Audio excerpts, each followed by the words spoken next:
చాలా మంది కూడా మ్యూచువల్ ఫండ్స్లో ఇన్వెస్ట్మెంట్ చేస్తూ ఉన్నారు, చాలా హ్యాపీగా ఉంటారు. కానీ మీరు చేసిన పొరపాటు అదే. సో ఒకే ఫండ్లో ఇన్వెస్ట్మెంట్ చేయడమో, లేదంటే మీ పోర్ట్ఫోలియో మీరు సరిగ్గా చూసుకోకపోవడమో, బ్యాలెన్స్ చేసుకోకపోవడమో ఒక కారణం అవ్వచ్చు మీ యొక్క ఫెయిల్యూర్కి. సో కాబట్టి పోర్ట్ఫోలియోని ఎలా డైవర్సిఫికేషన్ చేసుకోవాలి, మ్యూచువల్ ఫండ్స్లో ఎంత తెలివిగా ఇన్వెస్ట్మెంట్ చేసుకోవాలి, వీటికి సంబంధించి ఇవాళ మనతో చెప్పడానికి qualified personal finance professional Sairam గారు ఉన్నారు. సో వారి మాటల్లో మరింత సమాచారం అడిగి తెలుసుకుందాం. హాయ్, హలో, నమస్తే, వెల్కమ్ టు సుమన్ టీవీ. నేను మీ Rajeev Pasupuleti. So let's start. So hi sir, నమస్తే. నమస్తే రాజీవ్ గారు. యా, సో సాయిరామ్ గారు, క్వశ్చన్ మీరు విన్నారు కదా, చాలామంది కూడాను మ్యూచువల్ ఫండ్స్లో పెట్టుబడి పెట్టేస్తున్నామని చెప్పని హ్యాపీగా ఉంటారు. కానీ డైవర్సిఫికేషన్ అనేది వాళ్ళు ఫెయిల్ అవుతూ ఉంటారు. ఎందుకంటే మార్కెట్స్ ఎప్పుడు కూడా ఒకేలాగా ఉండవు. సో పోర్ట్ఫోలియో అనేది బ్యాలెన్స్గా, స్ట్రక్చర్డ్గా ఎలా మేనేజ్ చేసుకోవాలి ఏంటి? నేను చాలా మంది ఇన్వెస్టర్స్ యొక్క పోర్ట్ఫోలియో చూశాను. Okay. So thanks for their trust at wealth vegan, they will send their portfolio statements to us. Okay, good. కామన్గా చూసింది ఏంటంటే, సో ఎవరైతే మోస్ట్లీ నాలెడ్జ్ లేకుండా చేసేవాళ్ళు లేదా డైరెక్ట్గా చేసేవాళ్ళు ఎక్కువగా మిడ్ అండ్ స్మాల్ క్యాప్స్లో పెడతారు. 80%, 90% మిడ్ అండ్ స్మాల్ క్యాప్లో పెడతారు.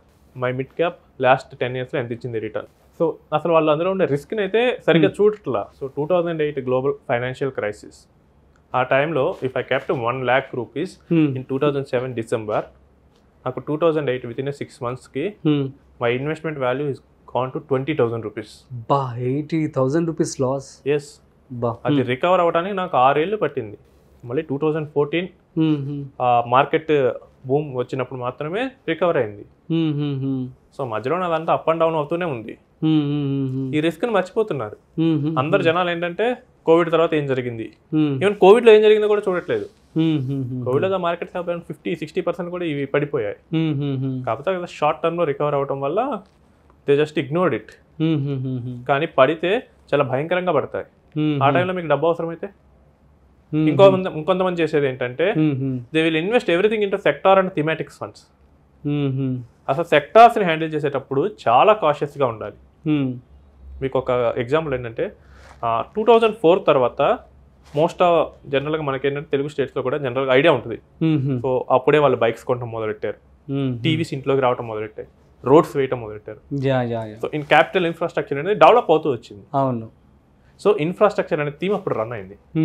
చాలా ఇన్ఫ్రాస్ట్రక్చర్ ఫండ్స్ వచ్చాయి. 2010లో కనుక ఒక 1 lakh పెడితే 2020 కూడా సేమ్ 1 lakh ఉంది. ఓకే, ఎందుకంటే ఆల్రెడీ స్టేబుల్ అయిపోయింది కాబట్టి. థీమ్ ఆల్రెడీ రన్ అయిపోయింది. 2004 నుంచి 2007 గ్లోబల్ ఫైనాన్షియల్ క్రైసిస్ తర్వాత అది కోలుకోలే.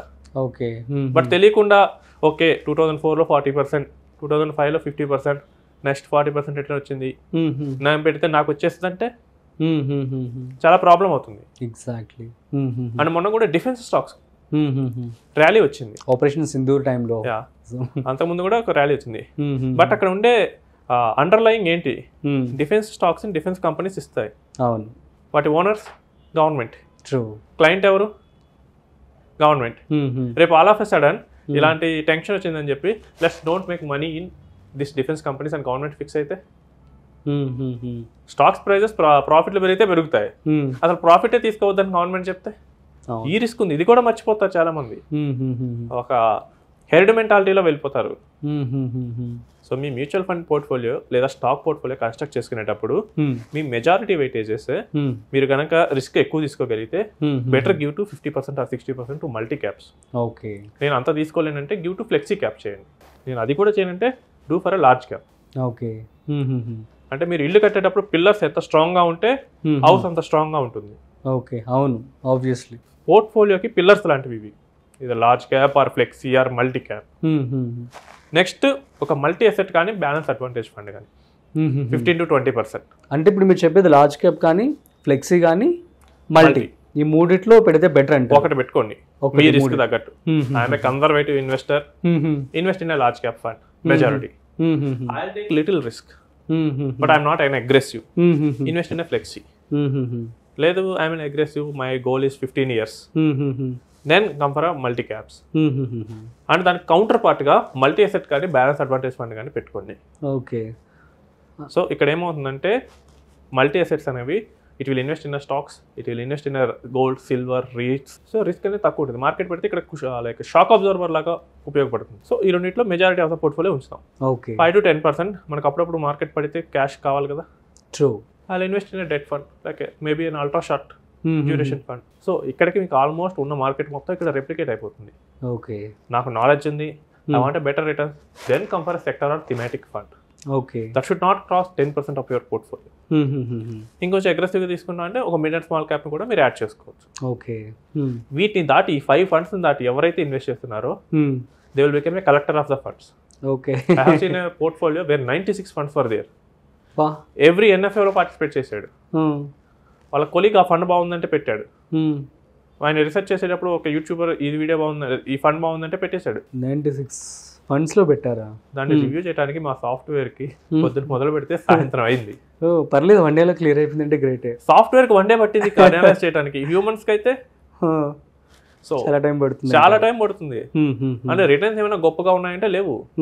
ఒక మొత్తం నిఫ్టీ 50 ఫండ్ ఎలా రిటర్న్స్ ఉందో అదే రిటర్న్స్ ఉంది. ఓకే, కానీ he's paying double to triple. బా. సో ఇలాంటి వాళ్ళు కూడా ఉంటారు. సో ఎవరైనా కానీ మీ మ్యూచువల్ ఫండ్ పోర్ట్ఫోలియోలో లేదా ఆ స్టాక్స్లో కానీ థీమ్స్ మీద మేము కాన్సన్ట్రేట్ చేయండి. Okay, so what is the theme that you want to play, large cap or flexi cap or multi cap, దాని మీద పెట్టుకొని ఆ మిగతా 20-30% సో నాకు ఈ సీజన్ తగ్గట్టుగా మీరు ఇన్వెస్ట్ చేసుకోవచ్చు నాలెడ్జ్ ఉంటే. ఓకే, నాలెడ్జ్ లేకపోతే your multi cap portfolio has already that theme. So చాలా మంది ఇప్పుడు ఏంటంటే ఆ బ్యాంక్స్ వాటిలో పెడతారు పిఎస్యూలో. మీరు కనుక మీ మ్యూచువల్ ఫండ్ పోర్ట్ఫోలియో కనుక అనలైజ్ చేస్తే మెజారిటీ బ్యాంక్స్లోనే ఉంటుంది. అక్కడ దాటి ఇక్కడ ఎందుకు పెడుతున్నారు? ఏదైనా యూజ్ ఉందా? So that portfolio is design by experts.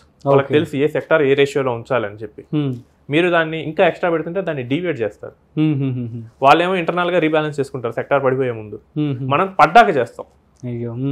So అందుకని జనరల్ గా పోర్ట్ఫోలియోలో 4 to 5 ఫండ్స్ పెట్టుకోండి, అంతే. Keep it simple. ఒకవేళ ఫెయిల్ అయితే ఎక్కడైనా తెలుస్తుంది. ఓకే, సో దాని ప్రకారం మనం ప్లాన్ చేసుకుంటే. సో మీరు మాత్రం స్మాల్ కావచ్చు, మిడ్ క్యాప్ ఫండ్స్ సజెస్ట్ చేయరు? అది ఎవరంటే నేను చాలా రిస్క్ తీసుకుంటానంటే చేసుకోవచ్చు 10-15%. ఎందుకంటే if invest in multi cap fund that will automatically have the small and mid caps. Okay. And the fund manager will decide the weights. Okay. So నాకన్నా fund మేనేజర్కి ఎక్కువ నాలెడ్జ్ ఉంటుంది కదా. True. మనం అలా వదిలేద్దాం. ఓకే, లేదు నేనే చేస్తాను, నాకే ఎక్కువ నాలెడ్జ్ ఉందంటే మార్కెట్ పడిపోయేటప్పుడు నీకు తెలియకపోతే ఇప్పుడు ఏంటంటే మిడ్ క్యాప్ పడిపోయింది, నేను ఎప్పుడు రియలైజ్ అవుతా అంటే చాలా మంది చేసింది ఏంటంటే, so one of the famous fund house which use the quant mechanism to generate returns. So దాని స్మాల్ క్యాప్లో ఎగబడి పెట్టారు కోవిడ్ తర్వాత. Last 1 year it is the least performing fund small caps. వాళ్ళు ఏంటంటే ఇప్పుడు కూడా రియలైజ్ అవ్వట్లా, ఇంకో 2 years అయ్యాక రియలైజ్ అవుతారు. అప్పుడేముంది వేరే దాంట్లో పెడితే ఇంకా బెటర్ రిటర్న్ వచ్చేది, ఇప్పుడు ఆప్టిమల్ రిటర్న్ వస్తుంది. సో మనం కరెక్ట్గా 4-5 పెట్టుకుంటే తెలుస్తుంది. నేను 10, 20, 30 పెట్టుకుంటే ఏం తెలుస్తుంది? నాకు పైన టాప్లో ఉండే పాజిటివ్ ఉంటాయి, కింద ఉండే నెగిటివ్ ఉంటాయి, నాకు అర్థం కాదు. ఓకే, అది 3-4 పెట్టుకుంటే it will easy to for us. Super అండి, thank you so much. So guys, అర్థమైంది కదా. సో ఈ విధంగా మీరు మ్యూచువల్ ఫండ్స్ని బ్యాలెన్స్ చేసుకుంటూ ఉండాలి, డైవర్సిఫికేషన్ కూడా చేసుకుంటూ ఉండాలి. సో దెన్ ఓన్లీ మీకు సూపర్ రిటర్న్స్ అయితే రావడం జరుగుతుంది. సో మరొక ఇంట్రెస్టింగ్ కాంటెంట్తో మళ్ళీ కలుద్దాం. అంతవరకు చూస్తూనే ఉండండి సుమన్ టీవీ.